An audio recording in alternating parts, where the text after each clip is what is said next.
स्वागत है आपका शेयर बाजार लाइव में। नमस्कार, मैं हूं दीपांशु भंडारी। बाजार में एक्शन है भरपूर। इंडेक्स लेवल पर देखेंगे तो नहीं दिखेगा आपको एक्शन। इंडेक्स के बाहर अगर देखेंगे तो वहां पर आपको काफी सारी मूव्स आती हुई दिख रही हैं। तो आज के लिए कैसे करनी है आपको तैयारी, क्या कह रहे हैं ग्लोबल संकेत और कहां रहेगी हमारे बाजारों की नजर, आइए जानते हैं। सबसे पहले इस समय की बड़ी बातें क्या हैं ये जान लेते हैं। ग्लोबल बाजारों पर अगर आप नजर डालें तो हल्की गिरावट के साथ कल शाम अमेरिकी बाजार बंद होते दिखे। एक बहुत ही सीमित दायरे में आपने कारोबार होते हुए दिखा था। जहां तक डाउ का सवाल है, सिर्फ और सिर्फ 250 अंकों की रेंज में डाउ ने कारोबार किया, यानी कि 1% से कम की रेंज में आपने डाउ पर कारोबार होते हुए दिखा और उसके बीच सिर्फ 60 अंक नीचे डाउ बंद हुआ। एसजीएक्स निफ्टी यहां पर अब थोड़ी गिरावट बढ़ती हुई दिख रही है, 0.5% नीचे है, करीब 80 अंक फिसला है एसजीएक्स निफ्टी इस समय। डाउ फ्यूचर्स जो सुबह 60 अंक ऊपर थे वो अब 60 अंक नीचे आए हैं, तो उसका भी थोड़ा दबाव आप एसजीएक्स निफ्टी पर भी आते हुए देख रहे हैं। कच्चा तेल, इस पर रखनी है आपको नजर, क्योंकि ये बढ़कर आया है। कल जब हमारे बाजार बंद हो रहे थे तो करीब 113, 112, 113 डॉलर के पास था। वहां से अगर आप देखें तो करीब 3-4 डॉलर की बढ़त यहां पर आपने आती हुई देखी है। ये एक इंपॉर्टेंट फैक्टर है। G7 की बैठक में रशिया पर कुछ नए प्रतिबंध लगाने की भी बातचीत चल रही है, तो वहां पर भी हमारी नजर रहेगी। हमारे बाजारों के लिए सबसे बड़ा ट्रिगर और वो है जीएसटी। आज और कल जीएसटी काउंसिल की अहम बैठक होने वाली है चंडीगढ़ में। 6 महीने बाद ये बैठक हो रही है। ऐसा अनुमान है कि कई सारे फैक्टर्स हैं जहां पर चर्चा होगी, कई सारे प्रोडक्ट्स हैं जहां पर जीएसटी के रेट्स में बदलाव हो सकता है और कुछ जगहों पर नए जीएसटी रेट्स इंट्रोड्यूस भी हो सकते हैं। तो नजर रहेगी यहां से क्या निकल कर आता है। इसके साथ ही ढेरों खबरें हैं, ब्रोकरेज रिपोर्ट्स भी हैं और ऑफ कोर्स हमारे सारे एक्सपर्ट्स भी आपके साथ जुड़ने के लिए हैं तैयार, जहां तक आज के बाजार का सवाल है। बट सबसे पहले एक बार डाल लेते हैं नजर जिस तरह के ग्लोबल संकेत बन रहे हैं और हमारे बाजार भी क्या कह रहे हैं उसके चलते चलते। Anil ji, good morning sir. 60 अंक ऊपर खुले थे डाउ फ्यूचर्स जब 7-7.5 का ट्रेड था, अब 60 अंक नीचे आ गए। थोड़ा एसजीएक्स निफ्टी भी फिसलते हुए दिख रहा है। बट एक बार ये जो ग्लोबल पिक्चर है ये समझाएं, कल थोड़ा कंसोलिडेशन हमने देखा अच्छे रिबाउंड के बाद। अच्छी एक बढ़िया तेजी पिछले हफ्ते बनी थी, उसके बाद हल्के से रुकते हुए नजर आ रहे हैं बाजार। 31,500 की रेंज में शायद डाउ थोड़ा सा वक्त बिताना चाहता है। और जो रेंज थी कल के अमेरिका के कारोबार की वो बहुत ही सीमित थी। आप देखिए सिर्फ 250 पॉइंट की रेंज में पूरे दिन भर कारोबार किया। और सेम जो हम कल बात कर रहे थे कि अब स्टॉक स्पेसिफिक एक्शन आपके लिए बढ़ने वाला है, वही चीज़ आपको अमेरिका में होती हुई दिखी है। इंडेक्स में मूव थोड़ा सा कम होकर इंडेक्स स्टेबल होने की कोशिश कर रहा है और वो मूव आपको स्टॉक्स में और सेक्टर्स में शिफ्ट होता हुआ दिख रहा है। ये ट्रेंड बनेगा ही और ये बनता हुआ दिख रहा है। जहाँ तक संकेतों का सवाल है, इसमें कोई डाउट नहीं कि आज शुरुआत करने के लिए हमारे लिए कमज़ोर संकेत है ग्लोबल मार्केट से, और वो इसलिए दीप की 2 वजह है। एक, हम उम्मीद कर रहे थे कि जब कल 3:30 बजे बंद हुए 100 पॉइंट ऊपर थे डाउ फ्यूचर्स, 75 पॉइंट ऊपर नेस्डेक फ्यूचर्स है, उसके मुकाबले में 75-100 पॉइंट नीचे हम बंद हुए हैं डाउ पर। और उसके साथ ही और आपका डाउ फ्यूचर्स भी थोड़ा सा ढीला है, यानी कि आपको करीबन 100 पॉइंट तो वो 80 पॉइंट ये और 60 पॉइंट और गिन लो, यानी कि 250 पॉइंट की कमजोरी को एडजस्ट करना है आपको डाउ का। तो 250 पॉइंट आपको कमजोर, 250 पॉइंट के हिसाब से आपका एसजीएक्स या कितना कमजोर होना चाहिए, आपको कितना कमजोर होना चाहिए वो आप देख लीजिए। और वो होता है करीबन अमेरिका की 250 पॉइंट की कमजोरी का मतलब है हमारे यहाँ 101 पॉइंट की कमजोरी, 75-100 पॉइंट की कमजोरी उतनी बनती है। और लगभग एसजीएक्स उतना दिखा रहा था, वो एकदम परफेक्ट है, उसमें कोई डाउट नहीं। एक दूसरी कमजोरी का संकेत है कच्चा तेल का फिर धीमे धीमे बढ़ना। 108 डॉलर से आप 116 डॉलर के आसपास आ गए, पता नहीं चला, लेकिन देखेंगे तो पता चलेगा। तो कच्चा तेल नीचे टूटने के बजाय वापस ऊपर जाने की कोशिश कर रहा है। हाँ, अलार्मिंग रेंज में नहीं है, ब्रॉडली 110 से 120 डॉलर की रेंज है।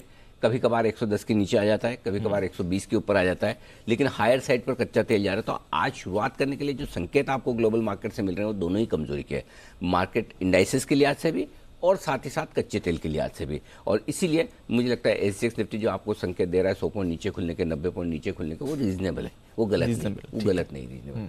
और इसलिए कल हम बात कर भी रहे थे कि फ्रेश तेजी करके जाने की जरूरत नहीं 3:30 बजे, क्योंकि बढ़िया तेजी के बाद हो सकता है अमेरिकी बाजार थोड़ा सा रुकते ठहरते हुए नजर आए और कमोबेश वैसा ही होता हुआ आपको दिख रहा है। तो ग्लोबल संकेत हल्के से नेगेटिव साइड पर है, लेकिन ऐसा भी नहीं कि मतलब जिससे आप बहुत डरें कि भाई अब वापस आपसे 15,927 दिखेगा ही नहीं, खराब ही खराब हो जाएगा, ऐसे डरने की भी बात नहीं है। लेकिन हाँ, संकेत शुरुआत करने के लिए कमजोरी के हैं और इस कमजोरी के संकेतों के बीच में फिर हम देखेंगे कि गैप से नीचे खुलने के बाद क्या करना है। एक बार होने दीजिए। बिल्कुल ठीक है सर। अच्छा, ये तो रहा जहां तक कल शाम अमेरिकी बाजारों की बात थी। बट एक इंटरेस्टिंग चीज अमेरिकी बाजारों में कल शाम होते हुए देखी, ऑलरेडी आप हमारे बाजारों के लिए इसके बारे में कल सुबह और दोपहर के सेशन में भी आप बात कर रहे थे। इंडेक्स पर जो होना था वो शायद थोड़ी देर के लिए अब एक रेंज में आ जाए, बट अब आपको स्टॉक्स पर नजर डालनी है और स्टॉक स्पेसिफिक एक्शन ज्यादा रहेगा इंडेक्स के मुकाबले। कल यूएस में भी ये होते दिखा, एक बार हमारे बाजार के लिए भी ये समझाएं। बिल्कुल 100%। और दीप, कल ही हमने इसीलिए कहा था कि कल से पहले तक हम लगातार ये कह रहे थे कि इंडेक्स में ट्रेड करिए, इंडेक्स में मौके ज्यादा हैं। और कल ये बदलाव क्यों किया वो भी मैं बता दूं, क्यों ये होगा। पहली चीज, आप लगभग 700-800 पॉइंट आप बढ़ चुके हैं इंडेक्स में नॉन स्टॉप।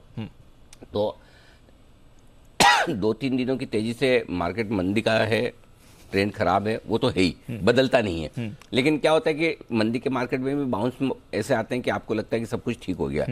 अच्छी बात ये है कि 15,800 के ऊपर आप बंद हुए हैं। आज फिर से अगर 15,800 के ऊपर आप बंद होते हैं तब तो आपके लिए एक ये मान के चलें कि 15,200 का जो बॉटम बना है वो आसानी से टूटने वाला नहीं है।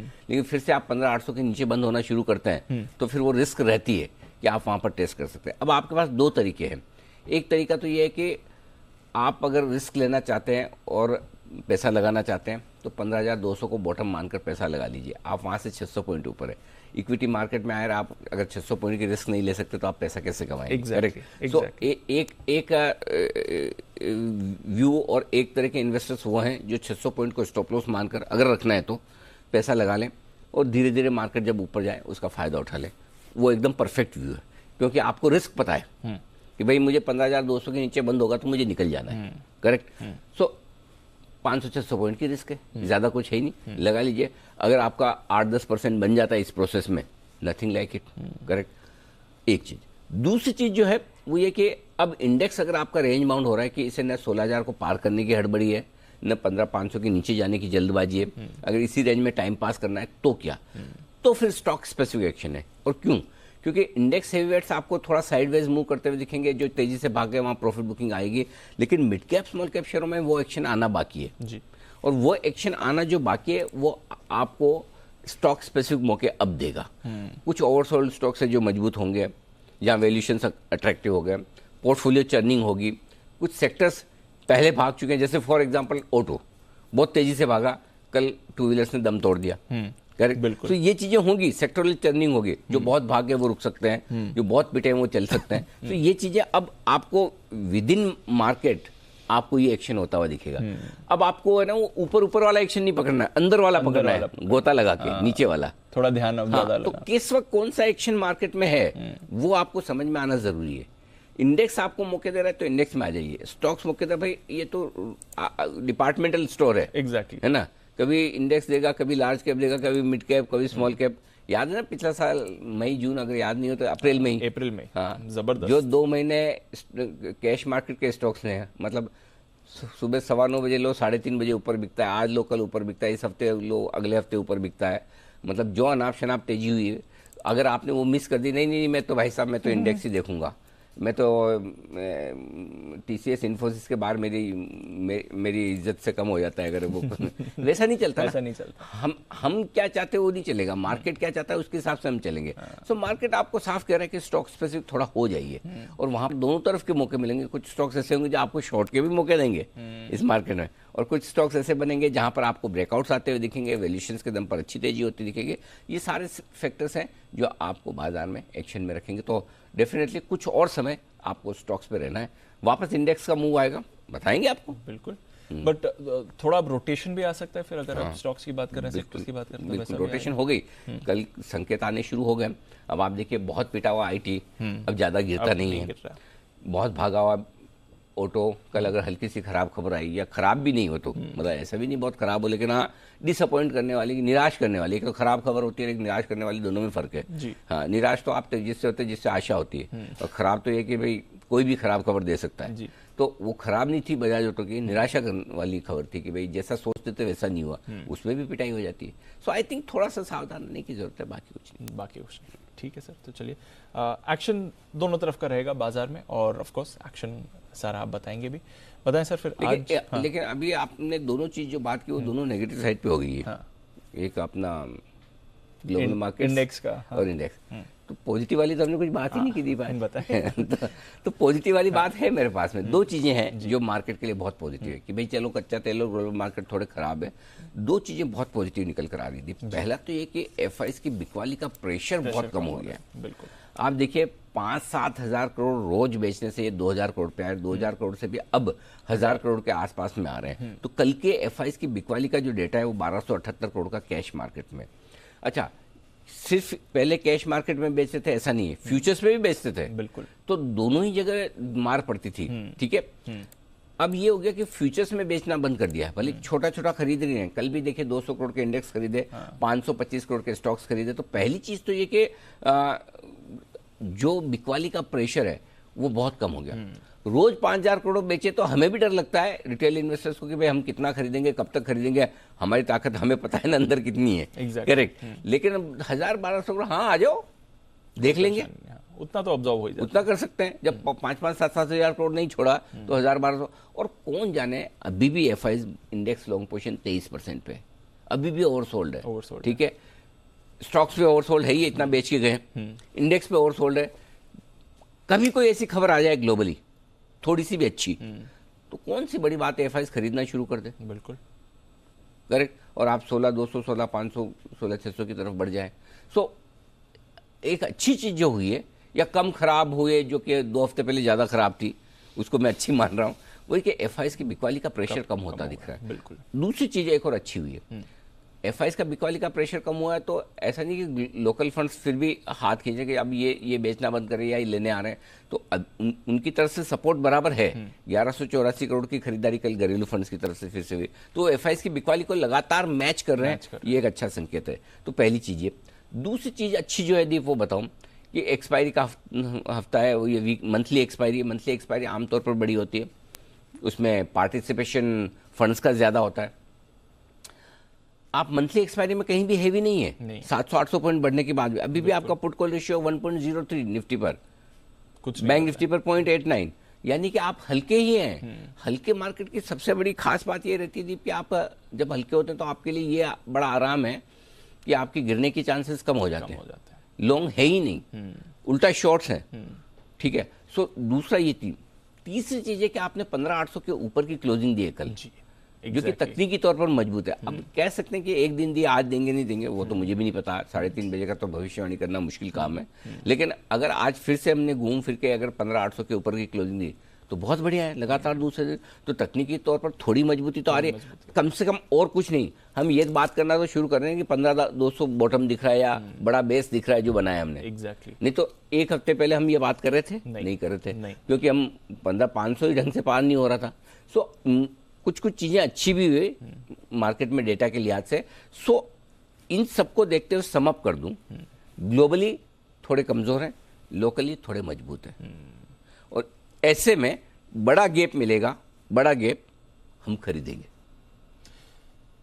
हाँ, अगर नीचे वाला, हाँ बड़ा गैप मिलेगा, गिरने दो, 100 पॉइंट, 125, 150 पॉइंट अगर मिलता है नीचे तो खरीदेंगे। तो क्या ये एक लार्जर इंडिकेशन समझूं कि आप सेल ऑन रैली से बाय ऑन डिप्स की तरफ देख रहे हैं? क्या ये, हाँ, ये कैसा मार्केट? ये दोनों, ये बहुत अच्छा सवाल है। और ये मार्केट बाय ऑन डिप्स का भी है और ये मार्केट सेल ऑन रैली का भी। अच्छा, दोनों है। ये बहुत परफेक्ट मार्केट है, जहां पर फिर दीप में याद दिलाऊंगा आपको, एक हफ्ते पहले जो मैं चीजें बोल रहा था उसको फिर से याद करिए। कुछ समय तक ये मार्केट ऐसा रहेगा जब आपको एकदम से माहौल बनेगा कि बड़ी तेजी होने की तैयारी है, बड़ी तेजी होने वहां रुकेगा। और जिस दिन आपको लगेगा गया ये सब खत्म, और वहां से आपको घूमना। ये मार्केट का टेक्सचर अभी बदला नहीं है। तो कल 15,927 पे सबको लग रहा है कि और तेजी होगी, 16,000 भी, 16,000 तो वहां से सप्लाई आ गई। आज हो सकता है 150 पॉइंट आप घट जाएं तो सबको लगेगा अरे ये तो गया, नीचे जाने वाला, वहीं से रिकवर होगा। सो अगर आप दोनों तरह के ट्रेडर्स हैं तो आपके लिए बाय ऑन डिप्स भी है, सेल ऑन राइज भी। अगर आप दोनों तरह के ट्रेडर्स नहीं हैं, जो कि ज्यादातर नहीं होते हैं, सबको खरीद नहीं आता, बेचना आता नहीं, ठीक है, और अब हम सबको वो सिखा भी नहीं सकते, आशु जी नहीं सिखा पाए तो मैं कहां से सिखाऊंगा, ठीक है। सो ऐसी सिचुएशन में आप अच्छे सपोर्ट लेवल पर खरीदिए, बाय ऑन डिप्स रखिए। लेकिन अगर आपको दोनों चीज नहीं आती तो आपको पहले सपोर्ट पे नहीं लेना है, इंपॉर्टेंट सपोर्ट पे लेना है। पहले सपोर्ट पे लेने जैसा मार्केट कल था, कल आपको मौका दे दिया। सो मार्केट के टेक्सचर के हिसाब से आपको डिसाइड करना है कि पहले सपोर्ट पे लेना है या इंपॉर्टेंट सपोर्ट पे लेना है। तो आज अगर मैं उम्मीद करता हूं कि अगर बढ़िया गैप मिले तो मेरे लिए तुरंत खुलते खरीदने के मौके बन सकते हैं। हाँ, बड़ा गैप मिला तो इसलिए सब कुछ खराब नहीं है। कुछ अच्छा भी है। ग्लोबल खराब है, लोकल अच्छा लोकल अच्छा है, ये क्लियर बन गया। चलिए, दोनों तरफ के मौके हैं इस बाजार में। बताएं सर फिर आज के, अगर आप सेटअप की बात करें, आज के संकेत देखें, एक तो आपने इंडिकेशन दे दिया एफआईएस का, बट वैसे क्या सेटअप? ग्लोबल संकेत न्यूट्रल से हल्के से नेगेटिव साइड पर रख सकते हैं। अब आप नेगेटिव भी कर लीजिए, क्योंकि क्रूड और दोनों को मिलाकर नेगेटिव कर दीजिए। ग्लोबल संकेत नेगेटिव है, एफआईएस के संकेत नेगेटिव है। न्यूट्रल भी कर सकते थे, लेकिन 2 दिनों से मैं न्यूट्रल का बेनिफिट दे रहा था, लेकिन ये मेरी उम्मीदों पर खरे नहीं उतरे, तो आज नेगेटिव कर दिया है। घरेलू फंड्स पॉजिटिव हैं, वायदा कारोबार के संकेत न्यूट्रल से हल्के पॉजिटिव साइड पर, सेंटीमेंट पॉजिटिव है और ट्रेंड आपका नेगेटिव है। तो बड़े मिक्स सिग्नल्स आज आ रहे हैं, और वो मिक्स सिग्नल्स में आपको समझ में आ जाता है कि फिर दोनों तरफ पे ट्रेंड बनेंगे ही आपके लिए। निफ्टी पर सपोर्ट जोन क्या है? पहला सपोर्ट जोन है 15,675, 15,750, ये रेंज है, पहली सपोर्ट है। उम्मीद करें कि ये होल्ड होनी चाहिए। इस रेंज में आपको खरीदारी करनी है, अगर गैप से सीधा मिले, बड़े गैप से खुले तो। ठीक है। इसके ठीक नीचे 15,550, 15,625 वो रेंज है जहाँ 100% आपको शॉर्ट कवरिंग और फ्रेश खरीदारी करनी चाहिए। ओके। ऊपर कितना जा सकते हैं? 15,850, 15,925 पहली रुकावट की जगह है, और उसके पार होने पर 15,975, 16,075, जो आज तो नहीं लगता है, फिर भी नोट करके रखिए। ठीक है। बैंक निफ्टी 33,425, 33,625 पहली सपोर्ट रेंज है आपके लिए बैंक निफ्टी पर आज के लिए, और उसके ठीक नीचे 33,125, 33,300 की रेंज बनेगी, जहां पर 100% बढ़िया खरीदारी का मौका बनेगा। ऊपर कितना जा सकते हैं? 33,900 से 34,000 हल्की फुल्की रुकावट है, पार निकल कर टिके तो कल के हाइज के आसपास 34,150 से 34,350 की रेंज वो होगी, जहां पर आपको प्रॉफिट बुकिंग बिक वाली सब कुछ करने की जरूरत है। जी, गॉट इट सर। सपोर्ट और रेजिस्टेंस फिर? हम बंद हुए 15,800 से थोड़ा सा ऊपर, 832 पर बंद हुए। पहला सपोर्ट जो दीप निकल कर आता है 15,750, 700, 800 पे हल्का सपोर्ट है, मैंने लिखा नहीं, छोटा वाला है, उसके नीचे खुलेंगे तो लिखने की जरूरत नहीं थी। 750, 700 दो विजिबल सपोर्ट है और अच्छे सपोर्ट है।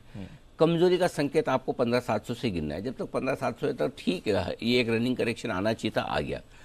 इसके नीचे 675, 650, 625 तीन सपोर्ट है, और फाइनली 15,550। इसके नीचे की कमजोरी मैं आज के लिए नहीं देख रहा। ऊपर कितना जा सकते हैं? 850, 875 और 900, ये तीन छोटे लेवल हैं। एक्चुअली 925 रहेगा, 850, 875 और 925 कर दीजिए, ये 900 नहीं, 925 करिए। तो तीन ऊपर के लेवल जो हो गए वो 850, 875, 925, और उसके पार निकलने पर 975, 16,000 और 16,075। और जब मैं ये 25-25 पॉइंट चेंज करवाता हूँ दीप, तो ये मान के चले कि मैं लेवल को बहुत गोट के गोल के पीता हूँ। 25 पॉइंट जो निफ्टी ट्रेड करता है उसको समझ में आता है 25 पॉइंट की इंपॉर्टेंस क्या है। 25 पॉइंट में आपकी प्रॉफिटेबिलिटी बहुत कम ज़्यादा हो जाती है, तो वो लेवल एग्जैक्टली देना जरूरी है, अगर दे पाए तो कोशिश ये रहती है। तो ये 3 और 3 6 लेवल आपके लिए निफ्टी पर ऊपर की तरफ। ठीक है सर, अंडरस्टूड। अब बताएं sir, bank Nifty. Bank Nifty हम बंद हुए हैं 33,811 के आसपास। तो पहला सपोर्ट जो बनेगा दीप, वो बनेगा 33,725 का, उसके नीचे 625, एक छोटा 550 का जो मैंने लिखा नहीं, जरूरत नहीं लगी मुझे। उसके बाद 425, 33,725, 625 तो विजिबल है, ठीक है। इसके नीचे जिस सपोर्ट जोन में जाते हैं वो स्ट्रॉन्ग बाय जोन पे आ जाते हैं। फिर 33,425 हल्का फुल्का सपोर्ट है, 425 और 550 बहुत हल्का फुल्का सपोर्ट है, रुक भी सकता ना भी रुके, इसकी मर्जी पे। लेकिन जहां रुकेगा वो लेवल बहुत क्रिस्टल क्लियर है, और वो है 33,300, 33,200 और 33,125। ये जो रेंज है 33,125 से 33,300 की, ये परफेक्ट बाय जोन है अगर आएगा तो। कहाँ डाउटफुल वाली जगह की रुकेगा नहीं रुकेगा, वो 33,425 से 33,550 की हो सकता है रुके, हो सकता ना रुके, मूड माहौल पर हायर साइड पाएगी। 33,825, 33,900 और 34,000 तीन छोटे लेवल हैं, और उसके ऊपर 34,150, 34,350 और 34,475, ये बाकी तीन बड़े लेवल। Simple, understood sir. ज्यादा कुछ है नहीं, ज्यादा कुछ वहां पर नहीं है। ठीक है, थोड़ा लिस्टलेस दिख रहा है, बट लेवल्स इंपॉर्टेंट है, लेवल्स को ध्यान से रखिएगा। ये अनिल जी की राय आपके लिए आ रही है। वैसे तो थोड़ा आपने डेटा समझा दिया सर, बट फिर भी पोजीशनिंग को लेकर, पीसीआर को लेकर, विक्स को लेकर 2% घटाई, तेजी के मार्केट में भी एफआई ने 2% घटाया ही है, ये घटाया। हाँ, विक्स वो पुट कॉल रेशियो सेम है, विक्स में कोई खास बदलाव तो ठीक है, सही है, कल जैसे ठीक है।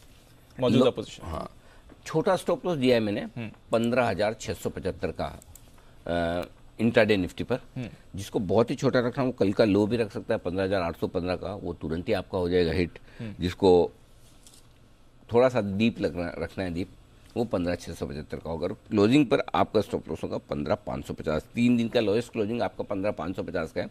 जिसको क्लोजिंग बेसिस पे छोटा रखना है वो 15,700 भी रख सकता है, आपकी इच्छा पर है, आप कहाँ रखें। 15,700 या 15,550, ये मैं फ्रीडम दे रहा हूँ आपको, आपकी जो मर्जी हो दोनों में से एक पसंद करके रख लीजिए। ठीक है sir. Bank Nifty intraday stop loss 33,400 का है और क्लोजिंग 33,100 का है। आपको यहाँ भी फ्रीडम दे रहा हूँ, अगर आपको छोटा एकदम छोटा स्टॉप लॉस चाहिए इंट्राडे और क्लोजिंग बेसिस पे 33,600 का भी रख सकते हैं, आपकी मर्जी पर है। ठीक है, यहाँ फ्रीडम है। जहाँ देखिए रिस्क में जहाँ दिख रहा है वहाँ पर अल्टीमेटली डिसाइड आपको करना है, जहाँ पे आपको डिसीजन लेना है। मैं बोल देता हूँ जहाँ मुझे लेना है मैं साफ बोल देता हूँ, इसमें आप बदलाव मत करिएगा, तो यहाँ कर सकते हैं आप, कोई दिक्कत नहीं। ठीक है, अंडरस्टूड। शॉर्ट साइड का शॉर्ट साइड पे वैसे स्टॉप लॉस जो इंट्राडे बनता है वो कल के हाई का 15,927 के पार, लेकिन मैं थोड़ा सा दूर का दे रहा हूँ, आप चाहें तो बदलाव कर सकते हैं। इंट्राडे 16,000 है और क्लोजिंग 15,850। कल आप 15,800 के ऊपर बंद हुए हैं, अगर एक और पॉजिटिव क्लोजिंग आज मिल जाती तो फिर शॉर्ट रहने में कोई समझदारी नहीं। करेक्ट, अगर आप फिर से 15,800 के ऊपर बंद हो रहे हैं तो फिर शॉर्ट नहीं रहना चाहिए। क्लोजिंग इंट्राडे वाला या तो 15,927 रखिए या 16,000 रखिए, मेरी राय 16,000 की है, 16,000 ताकि आपका ट्रिगर ना हो, सेफ रहेगा। बैंक निफ्टी कल के हाईस के ऊपर इंट्राडे स्टॉप लॉस होगा। कल का हाई आपका 34,150, 34,200 का रखिए। क्लोजिंग वाला 34,000 का रखिए। छोटा रखना है आपको तो इंट्राडे 34,000 कर लीजिए, क्लोजिंग 33,800 के ऊपर का वापस से आज अगर ग्रीन में एक बार क्लोज हो तो थैंक यू कर लीजिए। देखो SGX आ गया 40 पॉइंट ऊपर, इसीलिए मैं बोलता नहीं हूँ पहले ही पता चल जाता है लोगों को। इसे 100 पॉइंट मैं तो देख रहा था, 100-125 नीचे होगा तो मजा ही आएगा, मजा आ जाएगा, मौका मिलेगा। काश जो हम चाहें वही हो जाता हमेशा, तो क्या चाहिए फिर। गलत तो बोल नहीं सकते, अब जो लग रहा है वो तो बोलना ही पड़ेगा। बोलना ही पड़ेगा बिल्कुल। लग रहा है कि गैप मिलेगा। वैसे डाउ फ्यूचर्स में कुछ बदला नहीं, 60 पॉइंट ही नीचे है। नहीं SGX ही है। हर चीज डाउ से नहीं चलती। हाँ हम हैं डिपेंडेंट डाउ पे, ऐसा नहीं है कि हम देखना बंद नहीं करते, लेकिन एग्जैक्टली डाउ को वैसे के वैसे फॉलो करें, मिरर नहीं करेंगे। हाँ इसलिए मैं बता रहा हूँ बाहर देखोगे तो आपको सब खराब दिखेगा, लेकिन अपने अंदर भी देखो थोड़ा। हमारे मार्केट पिछले 2-3 दिन में कुछ चीजें अच्छी हुई है, वो हमें भूलनी नहीं है। ठीक है, बताएं फिर नई पोजीशंस क्या करना है। नई पोजीशन बताई नहीं है अभी तक। नहीं। ओके 15,675, 15,750 ये खरीदारी की जगह है आपके लिए। निफ्टी पर इस रेंज में खुले, खरीदना है आपको धीमे धीमे टुकड़ों में। 750 पे थोड़ा लीजिए, 700 पे थोड़ा और ले लीजिए, 675 पे ले लीजिए टुकड़ों में अगर ले पाए तो। स्टॉप लॉस 15,550 का थोड़ा दूर का है, चिंता मत करिए, वही लगाइए, ताकि आप अगर आप चाहते हैं आपका स्टॉप लॉस ट्रिगर ना हो तो ये लगाइए। आप चाहते हैं कि ट्रिगर हो तो आप अपने रिस्क के हिसाब से समझ के लगा लीजिए। टारगेट जो बनेंगे 15,800, 850 दो छोटे target, 875, 925 medium target, 975, 16,000 final target. Thank you very much. बेचने की राय कल दीप हिम्मत करके बोला था 15,875, 15,975 की रेंज में बेचिए। करेक्ट, 925 का हाई बना है। जिसने हिम्मत करके कॉन्ट्रा ट्रेड लिया उसको कल भी पैसा बना होगा क्लोजिंग में, और आज बढ़िया बन जाएगा गैप से खुलने के बाद। सो रेंज के ऊपरी सिरे पर आपको हमेशा लगेगा कि नहीं बेचना। मैं फिर कह रहा हूँ, ये मार्केट ऐसा आपको भ्रम देगा, ऐसा लगेगा कि बस अब तो मैं ऐसे वापस कभी ये लेवल देखूंगा ही नहीं, भागने होता है। वहाँ पे आपको हल्का फुल्का बेच ही देना है, और जहाँ ये लगे कि भाई ये तो नया ही बॉटम बनाएगा वहाँ पे ले लेना है। यही ट्रेंड दिख रहा है। जब तक इसमें कोई बदलाव नहीं होगा तब तक आप इसके साथ रहिए। कल आप देखिए इतना गैप से खुला, लोगों को लगा कि बस अब तो 16,000 पार, वहाँ से आगे आपका थोड़ा नीचे। सो इसलिए ऊपर में आज 15,900, 16,000 आई डोंट नो मिलेगा मौका नहीं मिलेगा। 15,875 से ही सोचना शुरू कर दे बेचने के लिए। इस रेंज में आए तो बेचना ही है आपको। 16,100 का स्टॉप लॉस होगा। टारगेट जो बनेंगे 15,850, 825 के दो छोटे टारगेट, 750, 700 के मीडियम टारगेट, ठीक है, और बड़े टारगेट के लिए 675, 650 और 625 तक के। बस ये आपके लिए बेचने की राय ऊपर में। ठीक है। अब बैंक निफ्टी रह गया। बैंक निफ्टी लेना है। बैंक निफ्टी में थोड़ा सा ट्रिकी है कि कहाँ लेना चाहिए। मैं सबसे ज़्यादा कंफर्टेबल अगर आप मुझे पूछेंगे ना, मैं 33,125 से लेके 33,300 की रेंज में बहुत कंफर्टेबल लेने के। उस रेंज में आए तो मुझे लेना ही है। आई डोंट नो उस रेंज में आएगा नहीं आएगा, आ भी सकता ना भी आए। फिलहाल जो मैं दे रहा हूँ बैंक निफ्टी खरीदने की राय वो थोड़ी एग्रेसिव है जी। रिस्क लेके दे रहा हूँ, हाई रेंज पे दे रहा हूँ। 33,425, 33,625 अच्छी रेंज है, यहाँ पे ले लीजिए, चांस लीजिए। 625 पे एक ले लिया, थोड़ा और नीचे आए 425 पे लिया। मुश्किल काम है, इजी नहीं है एवरेज करना गिरते हुए मार्केट में, और वो भी 800 से 400 तक आए तो। लेकिन अगर कर सकते तो करिए, नहीं तो मत करिए। यही तरीका है पैसा बनाने का। अगर आप ये नहीं कर सकते तो मत करिए, ठीक है। स्टॉप लॉस बहुत दूर का है, ध्यान से देखना। 33,100 का है। सपोज आप 33,625 पे एंट्री करते हैं, 625 पे भी गिरेंगे 25 एक पॉइंट तो आप भी चांस लेंगे, 650 पे ले लिया और 550 पॉइंट नीचे का स्टॉप लॉस है, लगा सकते हैं, नहीं लगा सकते मत करिए। मत करिए। क्यों दे रहा हूँ इतना दूर का स्टॉप लॉस, मैं समझा देता हूँ। 425 के नीचे 300 200 दोनों लेवल बहुत स्ट्रॉन्ग सपोर्ट है, ओके और एक्चुअली वहाँ पर आपको एवरेज करना चाहिए। ओके। लेकिन अब एवरेज करने की ताकत हर एक की तो नहीं होती, और एवरेज करते करते पता चला स्टॉप लॉस तोड़ दिया तो पैसे भी मोटे लगते हैं फिर आपके। बिल्कुल। इसलिए आप ये स्ट्रेटेजी फॉलो कर सकते हैं तो ही लीजिए, बाकी मत लीजिए। नहीं कर सकते तो आपको 33,300 के पहले लेना ही नहीं है, तब आपको स्टॉप लॉस रीजनेबल लगेगा। हाँ 33 तो चलेगा, 200 पॉइंट तो लेना ही पड़ेगा ना बैंक निफ्टी में स्टॉप लॉस, नहीं तो कैसे काम चलेगा। सो आप ये देख लीजिए कि रिस्क लेने की ताकत कितनी है, उस हिसाब से आपका एंट्री पॉइंट बनेगा। ठीक है, फिलहाल मैं एग्रेसिव ट्रेडर्स के लिए आज से दे रहा हूँ 33,100 आपका स्टॉप लॉस होगा, 33,725 825 दो छोटे टारगेट है, 33,900 34,000 मीडियम टारगेट, 34,150 34,350 फाइनल टारगेट। अब आते हैं बेचने पर। 34,000 34,175 की रेंज में बेचिए, अगर मौका मिल जाए, वापस आज रिकवरी होकर आता है वहाँ बेचिए। 34,350 यहाँ भी थोड़ा दूर का स्टॉप लॉस है, लेकिन उतना दूर का नहीं जितना उधर था। 34,350 का स्टॉप लॉस लगाकर शॉर्ट करना है आपको। 33,900 33,825 दो छोटे लेवल से, 750 और 625 मीडियम लेवल है, और बड़े लेवल के तौर पर 33,425 33,300 और 33,200 ये है वो सारे लेवल जिसके लिए आपको करनी है बिग वाली। Thank you very much. ठीक है सर, समझ गए। बैन लिस्ट में बदलाव हुए हैं, जो कल दोपहर हम बात कर भी रहे थे। इंडिया बुल्स आरबीएल दोनों बैन से बाहर आ गए। डेल्टा सन अभी भी बैन में, तो आज सिर्फ 2 स्टॉक्स बैन लिस्ट में, डेल्टा और सन। बताएं सर, वैसे तो थोड़ा आपने फंड्स का डेटा समझा दिया, बट वहां से और वायदा कारोबार से इंपॉर्टेंट क्या संकेत है? एक ही लेवल इंपॉर्टेंट है डीप मेक और ब्रेक वायदा कारोबार में 15,800 है। 15,800 के पुट पर 40 लाख शेयर है, कॉल्स में 38 लाख शेयर है, बराबर का ओपन इंटरेस्ट है। रस्सा कशी का लेवल 15,800 के नीचे है तो हल्के खराब है, 15,800 के ऊपर है तो ठीक है। ठीक है। अगला इंपॉर्टेंट सपोर्ट आपके 15,700 का आता है, जहाँ 27 लाख शेयर कल ही जुड़े, 60 लाख शेयरों का ओपन इंटरेस्ट है पुट में, और वहाँ पर आप सपोर्ट लेने की कोशिश करेंगे। अगली रुकावट की लेवल 15,900 है, जहाँ 45 लाख है। एकदम बैलेंस इवन डेटा है। और बैंक निफ्टी में नहीं इसको 33,500 के नीचे जल्दी से जाना है, न 34,000 के ऊपर जल्दी से निकलना है। अभी तक तो डेटा ही दिख रहा है। हो गया तो 300 पॉइंट नीचे गिन लीजिए, 300 पॉइंट ऊपर गिन लीजिए, सिंपल वही रेंज। एग्जैक्टली 350 पॉइंट है। 33,500 के नीचे 350 पॉइंट, 33,150 के आसपास सपोर्ट है। 34,000 के ऊपर 350 पॉइंट, 34,350 पे रुका रेजिस्टेंस है। और बीच में 150 पॉइंट का छोटा मोटा। बहुत डेटा क्रिस्टल क्लियर है, ज़्यादा दिमाग मत लगाइए, सिंपल दिमाग में रखिए। सही सपोर्ट पे आएगा लेना है, सही रुकावट की जगह आएगा देना है। हाँ, लेन देन करते रहिए। अंडरस्टूड। ठीक है, लेन देन करते रहेंगे। ये है आपके लिए आज की पूरी स्ट्रैटेजी और बाजार के इंपॉर्टेंट लेवल्स। आइए जान लेते हैं कुछ इंपॉर्टेंट ट्रिगर्स आज के लिए, खबरें और साथ ही ब्रोकरेज रिपोर्ट्स भी। अरमान, कुशल, आशीष तीनों हैं तैयार। अरमान गुड मॉर्निंग, बताएं आज के लिए क्या है इंपॉर्टेंट ट्रिगर्स और खबरें? सबसे पहले रूट मोबाइल, जिसमें बोर्ड की बैठक है बायबैक के लिए। एनएमडीसी पर ध्यान रखिएगा क्योंकि शेयर होल्डर्स और क्रेडिटर्स की मीटिंग है जो डीमर्जर्स का है उसके अप्रूवल के लिए। जम्मू एंड कश्मीर बैंक, जहां पे पूंजी जुटाने के लिए बोर्ड बैठक है। टाटा स्टील, जहां पे आज एजीएम होगी, और आज और कल जीएसटी काउंसलिंग की बैठक है।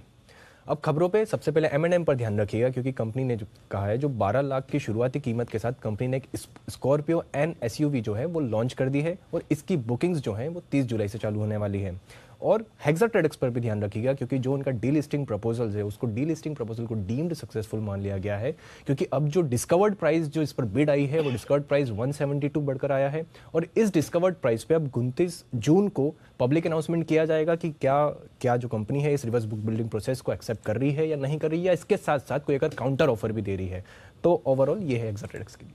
ओके, तो ये है आपके लिए हेक्साट्रेडेक्स। इस पर हमने पहले भी आपके लिए कवरेज करी थी, डीलिस्टिंग के अपडेट आपके लिए इस पर। कुशल गुड मॉर्निंग, बताएं कौन सी खबरें लेकर आए हैं आप? गुड मॉर्निंग दीप। खबर है मेटल स्पेस को लेकर, और इसमें मूडीज की तरफ से रेटिंग एक्शन आता हुआ दिख रहा है। सबसे पहले तो टाटा स्टील, यहाँ पर कंपनी का जो आउटलुक है मूडीज ने स्टेबल से पॉजिटिव कर दिया है। साथ ही JSW स्टील भी इनके रेडार पर है, जिसमें मूडीज ने कंपनी की रेटिंग BA2 से अपग्रेड कर BA1 कर दी है, और साथ ही कंपनी का आउटलुक भी पॉजिटिव से बदलकर अब स्टेबल कर दिया है। अदानी पोर्ट्स, खबरें ऐसी आ रही हैं कि बॉम्बे हाईकोर्ट ने अदानी पोर्ट्स की याचिका को खारिज कर दिया है। GNPLT में कंटेनर टर्मिनल के अपग्रेड करने का ये मामला था, और यहाँ पर JNPTL ने रद्द की थी अदानी पोर्ट्स की बोली, तो यहाँ पर इस वजह से ये फोकस में रहेगा। साथ ही जो एयरबैग्स बनाने वाली कंपनियां हैं बॉश, राणे मद्रास, ये फोकस में रहेंगी क्योंकि यहाँ पर Intel India safety pioneers conference में नितिन गडकरी जी का ये बयान आता हुआ दिखा है कि सभी 8 सीटर गाड़ियों में 6 एयरबैग्स अब अनिवार्य हो जाएंगे। 14 जनवरी 2022 को ये जारी हुआ था ड्राफ्ट नोटिफिकेशन। और अंत में एक बल्क डील है जहां पर धानी सर्विसेज में सोसाइटी जनरल ने कुल मिलाकर लगभग 47 लाख शेयरों की बिकवाली की है 29.55 पर शेयर के भाव पर, और ये ओपन मार्केट के जरिए ये ट्रांजैक्शन होते हुए दिखे।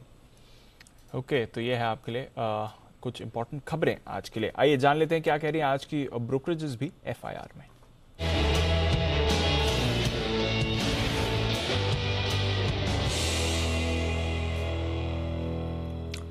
मॉर्निंग आशीष, बताएं आज की टॉप रिपोर्ट्स कौन सी है पहले तो। Good morning Deepanshu. देखिए एमएनएम यहाँ पर पूरे दिन फोकस रहेगा। स्कॉर्पियो जो है, नई स्कॉर्पियो लॉन्च होगी, इसके बाद रिपोर्ट्स आई है ढेर सारी। सीएलएसए का व्यू सबसे पहले आपके सामने रखता हूँ। खरीदारी किराए को बरकरार रखे हुए हैं, 1083 की क्लोजिंग है, 1356 रुपये का जो है लक्ष्य दे रहे हैं। और मान रहे कि स्कॉर्पियो एन, ये जो नई गाड़ी लॉन्च की इन्होंने, इससे आगे जाके मार्केट शेयर में बढ़िया बढ़त देखने को मिलेगी। मॉर्गन स्टैनली ने भी ओवरवेट की रेटिंग को बरकरार रखा है 1198 रुपये के लक्ष्य के लिए। नोमिरा देखें तो खरीदारी किराए को बरकरार रखे हुए 1308 रुपये का लक्ष्य दिया है। और ये मान रहे कि इस नए लॉन्च से जो है इनकी टोटल वॉल्यूम्स में FY 23-24 में करीब करीब 10 से लेकर 15% तक का जो इजाफा है वो आपको नजर आएगा। यूबीएस ने भी अपना व्यू बरकरार रखा है, खरीदारी के किराए के साथ 1250 रुपये का लक्ष्य दिया है। एक और ऑटो स्टॉक है जो आपके रडार पर रहेगा, बजाज ऑटो। कल जो है बायबैक का अनाउंसमेंट हो गया, ओपन मार्केट के जरिए करेंगे। इसके बाद मॉर्गन स्टैनली ने इक्विटी की रेटिंग को बरकरार रखा है 4080 रुपये के लक्ष्य के लिए। गोल्डमैन सैक्स ने भी खरीदारी की राय दी है, 4250 रुपये का लक्ष्य दिया है। लेकिन सिटी लंबे समय से स्टॉक के ऊपर बेरिश है, बिकवाली किराए को अभी भी बरकरार रखे हैं 3400 रुपये के लक्ष्य के लिए। ये कह रहे हैं कि कुछ मार्केट शेयर लॉस यहाँ पर देखने को मिला है डोमेस्टिक बाइक सेगमेंट में, जिसके चलते इनका जो नेगेटिव व्यू है अभी भी बरकरार है। यूबीएस हालांकि न्यूट्रल की रेटिंग को बरकरार रखे हुए 3861 की क्लोजिंग है, 3800 रुपये का ये लक्ष्य दे रहे हैं।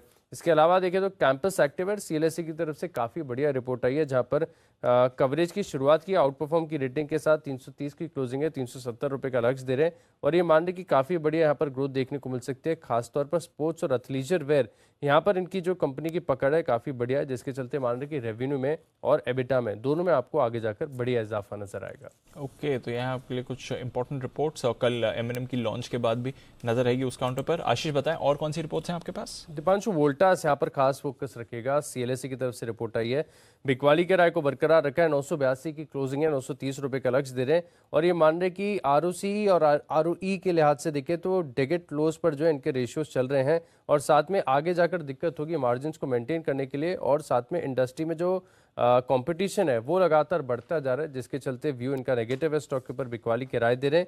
एशियन पेंट्स पर मॉर्गन स्टैनली ने अंडरवेट की रेटिंग को बरकरार रखा है 2620 रुपये के लक्ष्य के लिए। जोमैटो कल सुर्खियों पर था, आज JP मॉर्गन की तरफ से रिपोर्ट आई जहां पर ओवरवेट की रेटिंग को बरकरार रखा है। हालांकि जो लक्ष्य है इसमें बढ़ोतरी की है मामूली 5 रुपये की, 110 से बढ़ाकर 115 कर दिया, 66 रुपये कल गिरकर स्टॉक आ गया था। और ये मान रहे कि जो एक्विजिशन ब्लिंकिट का किया है स्ट्रेटेजिकली अट्रैक्टिव है, जिसके चलते इन्होंने 5 रुपये से लक्ष्य को बढ़ाया है। State bank of India Macquarie out perform की रेटिंग को बरकरार रखे हुए 665 के लक्ष्य के लिए। ICICI बैंक पर भी आउट परफॉर्म की रेटिंग है, 1000 रुपये का लक्ष्य दिया। HDFC बैंक पर भी सिमिलर रेटिंग है, 2005 रुपये का लक्ष्य है। इंडसइंड बैंक पर भी आउट परफॉर्म की रेटिंग को बरकरार रखा है 1135 रुपये के लक्ष्य के लिए। और अंत में पॉलीकैब इंडिया, यहाँ पर जेफरीज की तरफ से अट्रैक्टिव रिपोर्ट आई है, खरीदारी किराए को बरकरार रखा है, 2260 रुपये की क्लोजिंग है, 3325 रुपये का लक्ष्य दे रहे हैं। ये मान रहे कि काफी सारी हेडविंड्स के हिसाब से भी देखें तो भी कंपनी ने 200 बेसिस पॉइंट का जो मार्केट शेयर है वो गेन किया हुआ है। कीमतें जो बढ़ रही हैं इसको धीरे धीरे पास करते जा रहे हैं और मुनाफे में आगे जाकर बढ़िया ग्रोथ रहेगी, जिसके चलते खरीदारी किराए दे रहे हैं 3325 के लक्ष्य के लिए। ओके, तो ये है आपके लिए ढेर सारी रिपोर्ट। सबसे बढ़िया कौन सी दिख रही है? सर पॉलीकैब भी बढ़िया है। पॉलीकैब भी है, 2260 का भाव है, 3325 का टारगेट है जेफरीज का। एक ही ढंग की दिख रही है। और खराब रिपोर्ट्स में वोल्टास सीएलएसए का सेल बरकरार है, 930 का टारगेट है, भाव के नीचे का है। बजाज ऑटो पे भी दो रिपोर्ट को ये ऐसी बड़ी उत्साह बढ़ाने वाली आई नहीं है, दो में तो टारगेट नीचे की प्राइस की है 3800 और 3400 रुपये के। लेट्स सी क्या होता है। आइए बढ़ते आगे, सारे एक्सपर्ट से तैयार, वक्त है पिक ऑफ द डे का।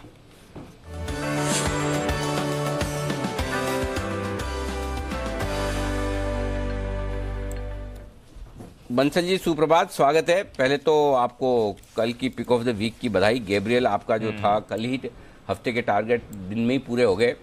तो क्या ऐसा करें कि हर रोज आपसे पिक ऑफ द डे लेते रहे रोलिंग बेसिस पर? जैसे मंगलवार से अगले सोमवार तक के लिए, आज मंगलवार है तो जैसे सोमवार से शुक्रवार तक के लिए तो ज़्यादा सेम डे टारगेट आ जाए, इसका कोई फॉर्मूला ऐसा हो सकता है?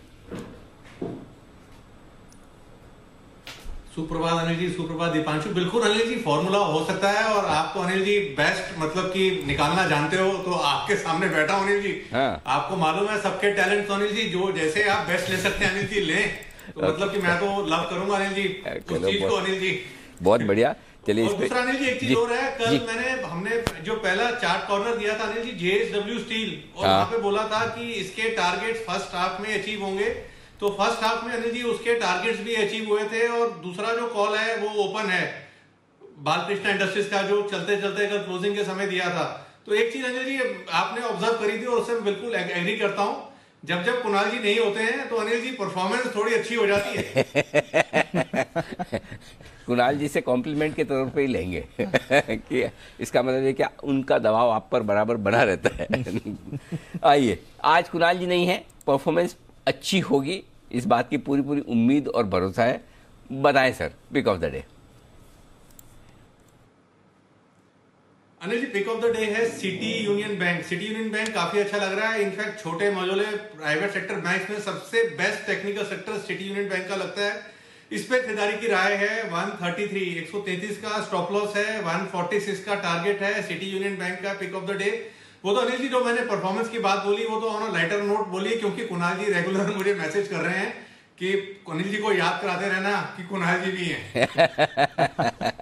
अच्छा, out of sight out of mind ना हो जाए, बिल्कुल जरूरी है। मीडिया बिजनेस से ऐसा है, लोग भूल जाते हैं बहुत जल्दी। थोड़े दिन शो ना करो ना तो कौन से कुणाल जी, तो कुणाल जी के साथ नहीं, वो हमारे साथ भी होगा। थोड़े दिन शो नहीं करेंगे, कौन से अनिल जी?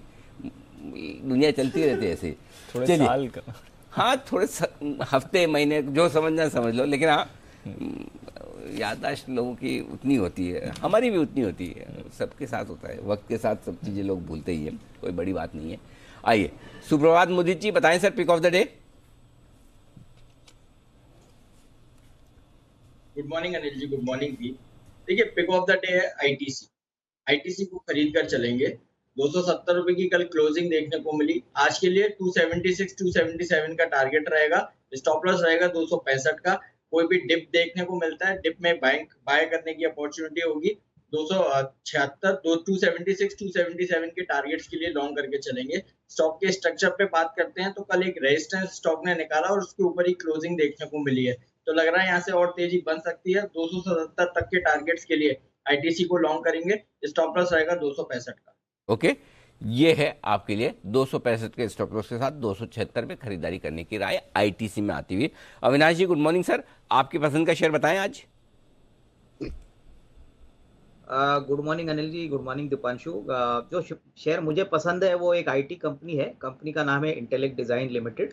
अनिल जी, हमने कल अच्छी रैली आईटी कंपनीज में देखी है। मुझे लग रहा है कि जो सैस कंपनीज है उसमें और बढ़ोतरी आएगी, क्योंकि ऑनलाइन स्पेस में कोविड, डिजिटल, क्लाउड, ऐसे काफ़ी प्रोडक्ट्स है जहाँ पे इंटेलेक्ट बहुत प्रोमिनेंट है।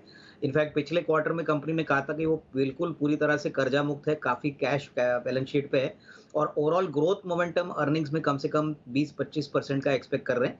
तो मेरे ख्याल से यहाँ से अगर खरीदते हैं तो शॉर्ट टू मीडियम टर्म में 750 का टारगेट प्राइस पॉसिबल लग रहा है। और दूसरा जो फ्रंट लाइन शेयर बैंकिंग में हमको पसंद है वो SBI रहेगा। करंट लेवल्स पे काफ़ी अट्रैक्टिव वैल्यूएशन लग रही है, और मुझे लग रहा है कि आने वाला जो पहला तिमाही होगा FY23 के लिए काफ़ी अच्छा आने की उम्मीद है। मोस्ट इंपॉर्टेंटली जो क्रेडिट ग्रोथ साइकिल है वो अभी डबल डिजिट में पहुंचा है, और इसका फायदा फ्रंटलाइन बैंक जैसे SBI को जरूर मिलेगा। तो यहाँ पे करीबन 500-510 का एक short to medium term target लेके इसको भी खरीदना चाहिए। मुझे लग रहा है ये दोनों शेयर्स काफी अच्छे रिटर्न्स आपको एक शॉर्ट टू मीडियम टर्म में दे सकते हैं। ओके, तो ये है आपके लिए दो स्टॉक आज खरीदारी करने के लिए आज से, इंटेलेक्ट डिजाइन एरिना और साथ ही साथ SBI। आइए, सिमी जी भी जुड़ चुके हैं हमारे साथ। सिमी जी, गुड मॉर्निंग, बताएं मैम आपकी pick of the day. Very good morning Anil ji. मेरा पिक ऑफ द डे होगा पेटीएम। कल क्लोजिंग शो पर मैंने एक देखे गई थी पेटीएम। मुझे लगता है कि इसमें एक बहुत बड़ा सा ब्रेकआउट आया है, 700 के आसपास क्लोजिंग आई थी। तो मुझे लगता है कि ये स्टॉक यहाँ से बहुत अच्छा मोमेंटम शो कर सकता है। 740 का पहला टारगेट, 755 का दूसरा टारगेट, और स्टॉप लॉस 680। पेटीएम में मैं वेट करूंगी आज के लिए। ओके, तो पेटीएम कल 8-9% इसमें तेजी आई थी। आज भी सिमी जी का भरोसा इस पर बना ही हुआ है, नजर रखेंगे इस काउंटर पर भी। अच्छा अविनाश जी, आप हैं तो एक बार एमएनएम पर भी बात कर लेते हैं। हालांकि आपका तो ऑफकोर्स बुलिश व्यू रहा है, पिछली बार भी बात करी थी, पर ये जो नई स्कॉर्पियो वेरिएंट लॉन्च करी है स्कॉर्पियो एन, और जिस तरह से इसे पोजीशन किया जा रहा है, जिस तरह की प्राइसिंग की गई है, 12 लाख का एंट्री प्राइस है, इसको कैसा ट्रिगर मानते हैं सर? बाकी ब्रोकरेजेस भी काफी पॉजिटिव हैं, इस ट्रिगर का क्या मतलब है स्टॉक के लिए? दीपांशु, आई थिंक कल जो स्कॉर्पियन एन लॉन्च हुई है, काफ़ी अट्रैक्टिव प्राइसिंग पे ये लॉन्च किया। आपने सही कहा कि डेफिनेटली कंपटीशन को काफ़ी बड़ी टक्कर देगा और ये वैल्यू फॉर मनी प्रोडक्ट रहेगा। मेरे ख्याल से बुकिंग ओपन करने के बाद हमको पता चलेगा कि कितने बुकिंग्स है, लेकिन ये जो स्पेशल प्राइस है ये पहले 25,000 बुकिंग्स के लिए है। तो कंपनी ऑब्वियसली इसका benefit first come first serve basis को कस्टमर्स को देगी। तो मुझे लग रहा है कि डेफिनेटली व्हीकल को देखने के बाद उनके टेक्निकल फीचर्स और काफ़ी ऐसे डिजिटल और आर्टिफिशियल इंटेलिजेंस का यूज़ इस गाड़ी में किया गया है। तो डेफिनेटली आने वाले दिनों में मार्केट काफ़ी उत्साह से देखेगी कि कितनी ऑर्डर आती है और कितना जल्दी इसकी एग्जीक्यूशन होता है, क्योंकि फेस्टिवल के टाइम पे माना जा रहा है कि ये गाड़ियों की डिलीवरी कस्टमर्स को दी जाएगी। तो नेट पॉजिटिव है। मुझे लग रहा है कि अभी भी इस लेवल से अगर कोई खरीदना चाहे, जिन्होंने पहले खरीदा नहीं है, इनको ये स्टॉक जरूर खरीदना चाहिए। 1250 से 1300 ये नियर टर्म का मीडियम टर्म का टारगेट बन सकता है। तो ये है आपके लिए एमएनएम, जहां पर आपको रखनी है नजर। ब्रोकरेज की तरफ से भी आज काफी कॉन्फिडेंट व्यू आया है इस नई लॉन्च के बाद। देखते हैं कैसा रहेगा स्टॉक पर एक्शन। थोड़ा एक्शन मेटल्स पर भी आते हुए दिख रहा है। कल एक अच्छा बाउंस बैक था और आज मेटल्स के लिए खबर है, 2 अपग्रेड आते हुए दिखे हैं मूडीज की तरफ से। टाटा स्टील पर रखिए नजर और नजर रखिए जेएसडब्ल्यू स्टील पर। मुदित जी, जरा टाटा स्टील का चार्ट पहले। शायद स्टेबल नेगेटिव रेटिंग अपग्रेड किया है। अच्छा, रेटिंग अपग्रेड हाँ, किया है। अच्छा, तो फिर नई रेटिंग पर फिर आउटलुक नीचे गया। हाँ, अच्छा, रेटिंग अपग्रेड कर दिया। रेटिंग अपग्रेड, इनका खाली आउटलुक अपग्रेड, आउटलुक अपग्रेड किया। तो दोनों के लिए पॉजिटिव हो गया। दोनों के लिए पॉजिटिव हो गया। आई थिंक जेएसडब्ल्यू स्टील के लिए थोड़ा ज्यादा ही पॉजिटिव है। दोनों पर राय लेते हैं। पहले मुदित जी, जरा टाटा स्टील पर अपनी राय दें सर। चार्ट्स कैसे दिख रहे हैं इसके? देखिए, चार्ट्स तो खराब है, बट एक चीज यहाँ से ये देखने को मिल रही है, जो लास्ट वीक की क्लोजिंग आई थी वहां से ये क्लियर कट इंडिकेशन हो गया है। पता नहीं स्टॉक में तेजी आएगी नहीं आएगी, लेकिन यहाँ से करेक्शन जरूर थमती हुई नजर आएगी। जब तक अब 840 835 के लेवल को अकाउंट नहीं होता है, तब बाउंस बैक की एक एक्सेशन स्टॉक से नजर आती है। ऊपर की तरफ जैसे 900 रुपए के ऊपर ये काउंटर क्लोजिंग दे देगा, 10% तक के अपसाइड मूव वहां से देखने को मिलेंगे। तो अभी नो ट्रेडिंग जोन में है ये काउंटर। यहाँ पर अगर ऑलरेडी किसी के पास पोजीशन है, 835 के एसएल से पोजीशन को होल्ड करके चलने की सलाह दे रहे हैं। और जिस दिन भी 900 के ऊपर क्लोजिंग आएगी, अग्रेसिव होकर बाय करेंगे। 980 990 तक के टारगेट्स नजर आते हैं। 980 990 तक जाने की तैयारी है टाटा स्टील की।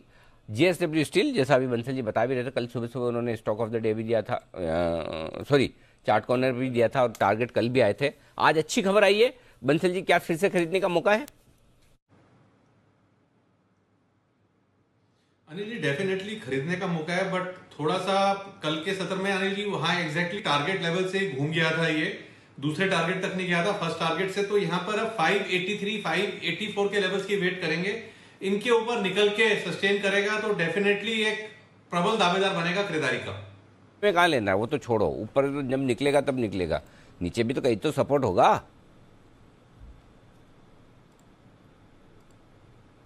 नीचे तो अनिल जी सपोर्ट के पास ही चल रहा है। नीचे का सपोर्ट 560 के अराउंड एक अहम सपोर्ट है, तो जिसको भी लेना है, अगर ब्रेकआउट से पहले लेना है, तो 560 एक क्रिटिकल सपोर्ट लेवल है और उसके नीचे का स्टॉप लॉस होना चाहिए। ठीक है, परफेक्ट। रूट मोबाइल, ये है कंपनी जिसकी आज बोर्ड बैठक है। बायबैक पर विचार, अविनाश जी राय दीजिए, बायबैक के पहले बायबैक के बाद खरीदना है या नहीं? नहीं, मेरे ख्याल से अनिल जी बायबैक के पहले खरीदने की राय नहीं है। बायबैक का प्राइस आने दीजिए, बट डेफिनेटली मुझे लग रहा है कि जिस प्रकार से शेयर प्राइस की कटाई हो गई है, बायबैक अगर रीजनेबल प्रीमियम पे आता है और ये टेंडर बेस्ड होता है, तो मेरे ख्याल से मार्केट्स उसको काफ़ी पसंद करेगा। इनफैक्ट कल जो बजाज ऑटो का बायबैक आ गया, मैं थोड़ा सा डाइवर्ट कर रहा हूँ, वो मार्केट को शायद इतना पसंद इसलिए नहीं आया क्योंकि वो ओपन मार्केट का है। और ये हमने पहले भी आपके शो पे कहा था कि प्रीमियम तो अच्छा है, लेकिन ओपन मार्केट से शेयर होल्डर्स को डायरेक्टली बेनिफिट नहीं मिलता।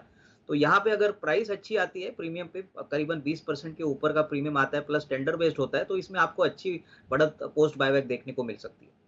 तो बायबैक किस तरह का होता है, कितना होता है, ओपन ऑफर होता है या ओपन मार्केट परचेज होता है, वो सारी चीज़ें देखनी होंगी। लेकिन कल 100 रुपये भागा था स्टॉक। सिमी जी चार्ट देखिए, रूट मोबाइल। अनिल जी, कल चार्ट देख के ही मैंने रूट मोबाइल में खरीदारी का सलाह दिया था। कल ये स्टॉक चला भी था। मुझे लगता है कि ये स्टॉक आज भी चल सकता है और 1400 का मिनिमम टारगेट एक्सपेक्ट कर सकते हैं। 1400 के आसपास रेजिस्टेंस है, क्योंकि उसी के आसपास जून महीने का हाई बन के आया है। मतलब ये स्टॉक इसी रेंज के आसपास 1440 के आसपास मतलब अर्ली जून में हाई बनाया था। काफ़ी सारे हार्डल्स है वहाँ पे, वो क्रॉस करके सस्टेन करना मुश्किल है। बट 1400 पार करेगा तो ये स्टॉक धीरे धीरे 1500-1550 की ओर भी जा सकता है। आज का बाईबैक हो जाने दीजिए, उसके बाद देखेंगे कल सेटल कैसे करता है।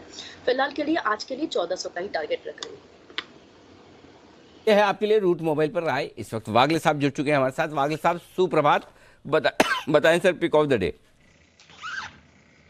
Anil ji good morning, Deepanshu good morning. मेरा पिक ऑफ द डे है भारती एयरटेल, जो मैंने कल दोपहर को भी जिसका जिक्र किया था। 684 का बंद है। जो पैटर्न बना है मुझे लगता है 650 655 का एक बॉटम बना है, मल्टीपल बॉटम बना है 2-3 दिन पहले, और मुझे लगता है ये यहाँ से एक अच्छी खासी मूव आनी चाहिए पोजिशनली भी, और 1 से 2 दिनों में भी। 684 का बंद है, आपका स्टॉप लॉस 678 होना चाहिए, और 702 तक के टारगेट्स में आज और कल में देख रहा हूँ। का स्टॉप लॉस लगाकर 700 रुपए तक के टारगेट के लिए करनी है खरीदारी भारतीय एयरटेल में। ये है आपके लिए राय आती हुई इस वक्त। शाहपुर जी पालून जी ग्रुप के जो फाउंडर हैं, प्रोमोटर है, पालून जी शाहपुर जी मिस्त्री, उनका कल देर रात निधन हो गया। ये खबर आ रही है आपके लिए। जाना माना ग्रुप है और उनकी काफ़ी बड़ी कंपनियां ऑलरेडी है और अनलिस्टेड स्पेस में भी बड़ा कारोबार उनका है, काफ़ी लंबा चौड़ा कारोबार है। तो ये एक दुखद खबर है। मुंबई के रियल एस्टेट डेवलपमेंट ऑफिस, काफ़ी सारे कमर्शियल बिल्डिंग, कंस्ट्रक्शन और रियल एस्टेट में उनका बड़ा कारोबार है। वो एक बड़े आइकॉन के तौर पर जाने जाते थे। तो ये एक बुरी खबर है जो आपके सामने आती दिख रही है। आइए कुछ और स्टॉक्स हैं जो एक्शन में रहेंगे, वहाँ पर एक बार राय ली जाए हमारे एक्सपर्ट से। और HAL Hindustan aeronautics limited, Modi ji इसके चार्ट्स देखिए। आज एक बोर्ड बैठक है, फाइनल डिविडेंड का ऐलान किया जाएगा। इसमें चार्ट्स में कुछ दम है?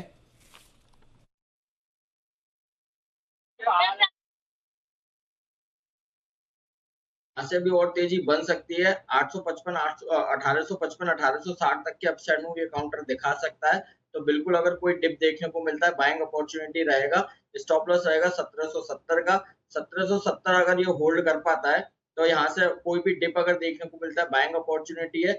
हमें लगता है 1855 से 1860 तक के अपसाइड मूव HAL में देखने को मिलेंगे। तो ये है आपके लिए HAL, जिस पर रखनी है नज़र। डिविडेंड को लेकर काफ़ी इंपॉर्टेंट यहाँ पर आज बैठक होने वाली है। NMDC, इस पर भी है नज़र। डीमर्जर पर आज शेयर होल्डर्स की बैठक है। अविनाश जी, NMDC डीमर्जर को लेकर काफ़ी एक्साइटमेंट है इस पर सर? डेफिनेटली देखिए, इसमें NMDC अपने एग्जिस्टिंग शेयर होल्डर्स को स्टील कंपनी के शेयर्स ऑफर करेगा, और जो शेयर का डिस्ट्रीब्यूशन रेशियो है वो 1:1, यानी एक शेयर पे नई कंपनी का शेयर मिलेगा। मुझे लग रहा है कि देखिए स्टील कंपनी में डेफिनेटली पहले जो भी वैल्यू थी वो NMDC में ही एम्बेडेड थी। अभी वैल्यू अनलॉकिंग होगी तो डेफिनेटली इसमें थोड़ी बहुत बेनिफिट इंडियन शेयर होल्डर्स को मिलेगा। मेरे ख्याल से ये डेफिनेटली एक अच्छी बात है, क्योंकि काफ़ी समय से ये डीमर्जर की बात चल रही थी। फाइनली ये प्रक्रिया फाइनल होने वाली है, तो जिनके पास है वो होल्ड करे। और मुझे लग रहा है कि जिनको शेयर्स मिलते हैं उसका लिस्टिंग आने के बाद मुझे लग रहा है अंदाजा से कम 40-50 रुपए की तो वैल्यू स्टील कंपनी को बनेगी। तो मेरे ख्याल से यहाँ पे डेफिनेटली होल्ड करने की राय रहेगी। फ्रेश खरीदारी मैं समझता हूँ कि जिनके खरीदना है स्टील कंपनी, वो लिस्टिंग होने के बाद खरीद ले, क्योंकि इसकी प्रक्रिया कम से कम 1-2 महीने और लगेगी। ओके, तो ये है आपके लिए NMDC के डीमर्जर पर आज बोर्ड बैठक होने वाली है। कल मार्केट की मजबूती के साथ स्टॉक तेज दौड़ लगाता हुआ नजर भी आया था। तो देखते हैं क्या कुछ एक्शन आज और होता हुआ नजर आता है इस स्टॉक में। और इस बीच एक और बड़ी खबर आपकी स्क्रीन पर आती हुई दिख रही है, और वो खबर GNFC के लिए अच्छी खबर है। जरा ये खबर आपके सामने हम स्क्रीन पर ले आए। उसके बाद हमारे संवाददाता अमरीश पांडे हमारे साथ जुड़ेंगे, उनसे भी हम बातचीत करेंगे। और GNFC के लिए कुछ बढ़िया खबर आती दिख रही है। कुछ ड्यूटी एक्सटेंशन किया गया है, मौजूदा ड्यूटी जो सितंबर में खत्म हो रही है उसे आगे बढ़ाया जा रहा है। क्या है पूरी खबर, समझ लिया जाए अमरीश से। अमरीश बताइए क्या है खबर आपके पास? एक केमिकल है टोल्यूइन डाइआइसोसाइनेट, इसको लेकर खबर है कि एंटी डंपिंग ड्यूटी डीजीसीआर ने एक्सटेंड करने की सिफारिश की है।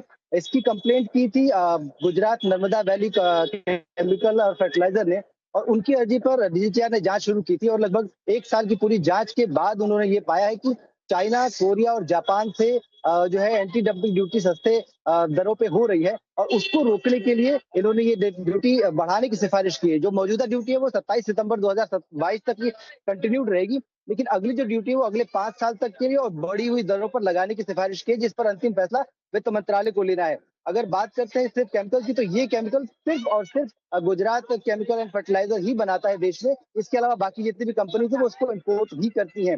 इसका इस्तेमाल है वो फर्नीचर की लाइनिंग बनाने में, इसके अलावा कुछ दवाइयां बनाने में होता है, साथ ही साथ फोम बनाने में इसका बड़ा इस्तेमाल होता है, और सुरक्षा जो प्रोटेक्टिव लेयर्स बनाने में इसका इस्तेमाल होता है। जी हो गया गुरु जी।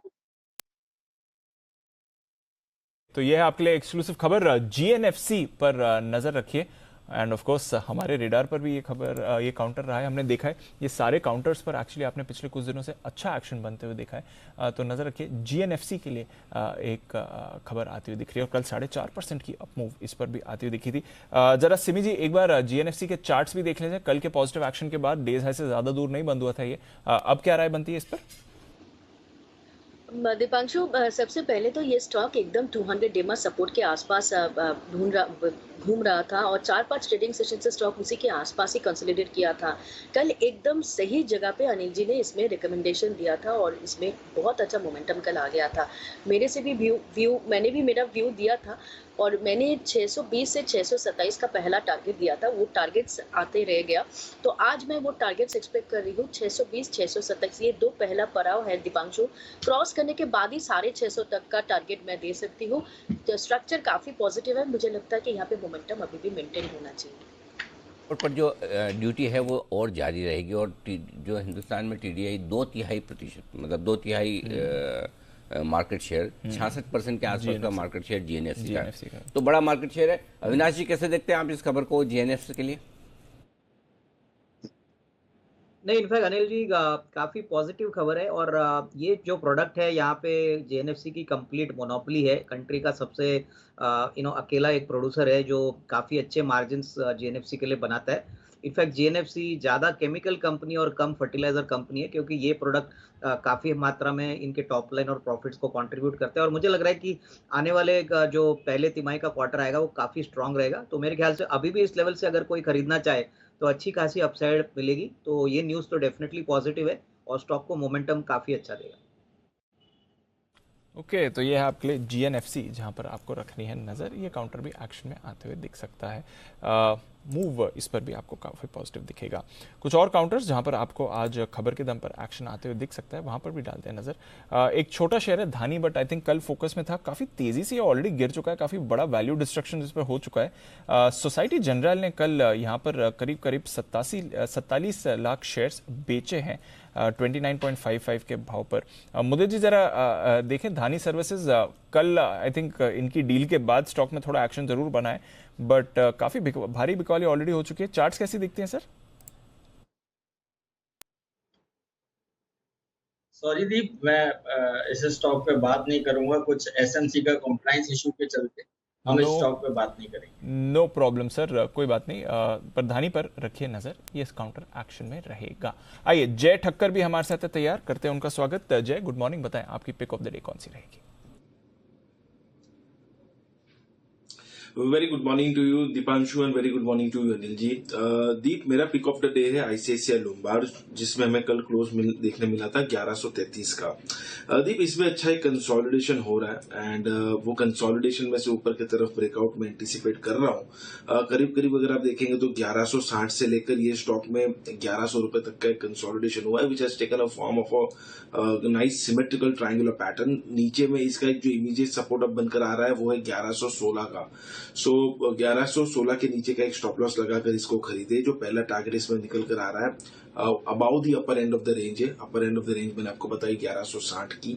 सो पहला टारगेट बन रहा है 1168 का, 1168 का, and second target comes to 1180। ये दो टारगेट्स के लिए आईसीआईसीआई लोम्बार्ड को खरीदे। 1116 के नीचे का एक स्टॉप लॉस लगाए यहाँ पे। रिस्क रिवॉर्ड परफेक्ट रहेगा। मोमेंटम इंडिकेटर्स में दीप काफी अच्छा बाय क्रॉस ओवर में देखने मिल रहा है डेली चार्ट्स पर और शॉर्ट टर्म चार्ट्स पर, दैट इज हार्डली चार्ट्स पर तो ऑलरेडी एक पॉजिटिव डाइवर्जेंस के साथ एक बाय क्रॉस ओवर देखने मिल ही रहा है। So I am expecting a breakout from this consolidation. तो ये है आईसीआईसीआई लोम्बार्ड में खरीदारी करने की राय। 1116 स्टॉप लॉस, 1168, 1180 टारगेट, खरीदें ये स्टॉक जय की राय। आइए बढ़ते आगे, वक्त है अब फर्स्ट ट्रेड की शुरुआत करने का हेडलाइंस के साथ।